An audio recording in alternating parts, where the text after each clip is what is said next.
Pernah nggak sih kamu ngerasa kayaknya mustahil banget bisa nabung dengan gaji yang segini-gini aja? Kamu nggak sendirian kok.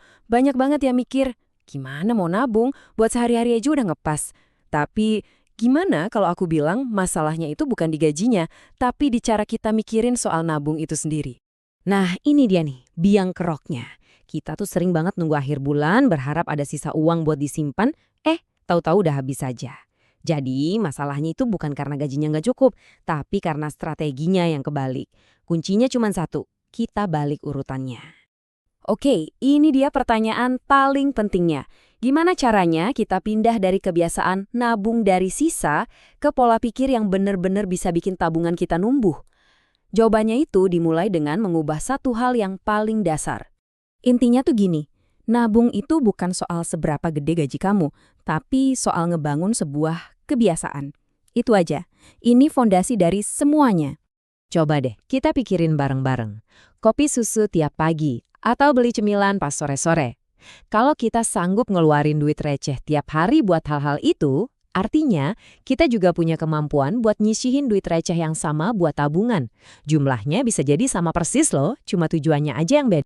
Dan jujur aja ya, ini faktanya. Mau gaji kamu 3 juta atau 30 juta sekalipun, kalau nggak ada sistem yang jelas buat ngatur duit, uang itu bakal selalu nemu jalannya sendiri buat habis. Entah buat pengeluaran dadakan atau godaan diskon yang tiba-tiba muncul. Jadi, yang kita butuhin itu bukan gaji yang lebih gede, tapi sistem yang lebih pinter. Oke, jadi kita udah sepakat ya kalau sistem itu penting. Nah, sebelum ke sana, ayo kita benerin dulu software di kepala kita. Soalnya, semua tindakan kita itu kan berawal dari cara kita berpikir. Coba deh, perhatiin bedanya. Di sebelah kiri, itu pola pikir yang lama. Nunggu sisa, nunggu gaji naik dulu baru nabung, dan mikir kalau nabung itu harus langsung gede. Nah, di kanan, ini pola pikir yang baru. Nabung itu di awal pas gajian, mulainya dari kecil aja yang penting rutin, dan yang paling keren, anggap nabung itu sebagai cara kita bayar diri sendiri dulu. Ini perubahan yang fundamental banget. Jadi, coba deh perlakuin tabungan kamu itu kayak tagihan listrik, internet, atau cicilan. Sesuatu yang wajib dibayar di awal, bukan sisaan kalau ada. Dengan cara ini, kamu itu sebenarnya lagi memprioritaskan diri kamu sendiri di masa depan. Keren kan?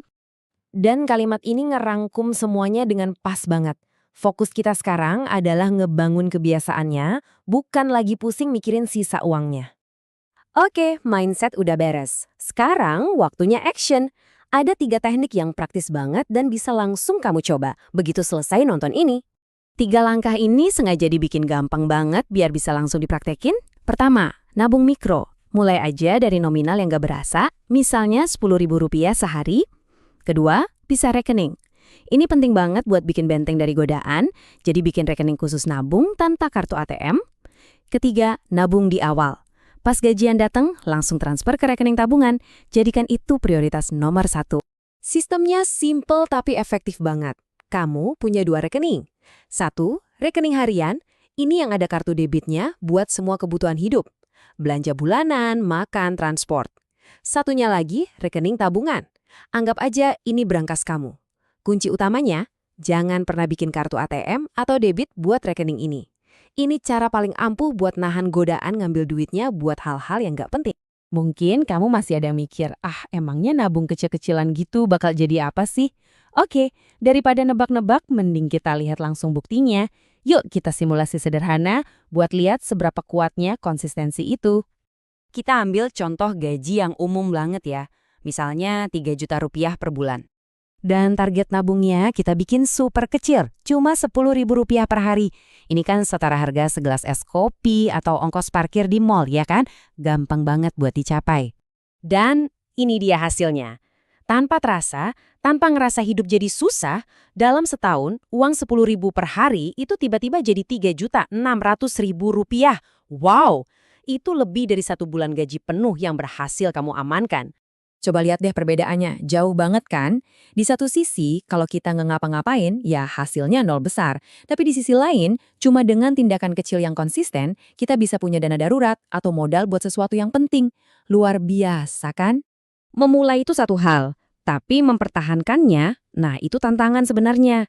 Jadi gimana caranya biar kita bisa tetap konsisten dalam jangka panjang tanpa ngerasa tertekan? Kunci utamanya adalah kenali musuh terbesar dari tabungan kita, yaitu bocor halus.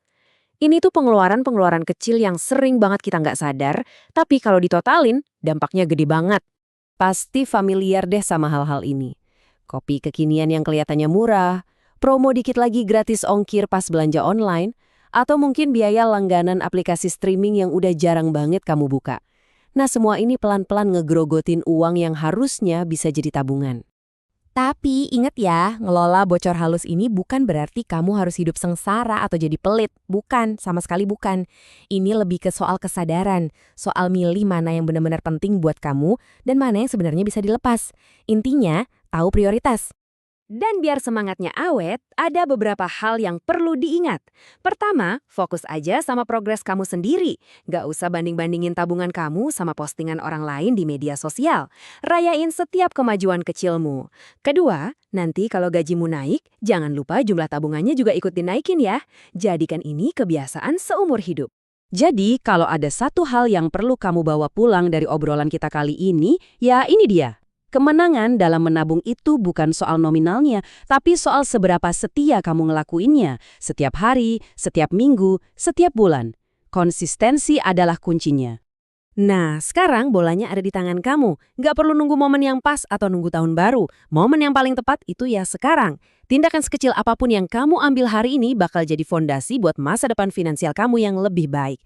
Jadi pertanyaannya buat kamu, berapa rupiah yang mau kamu sisihkan untuk memulai kebiasaan baru ini? Hari ini juga?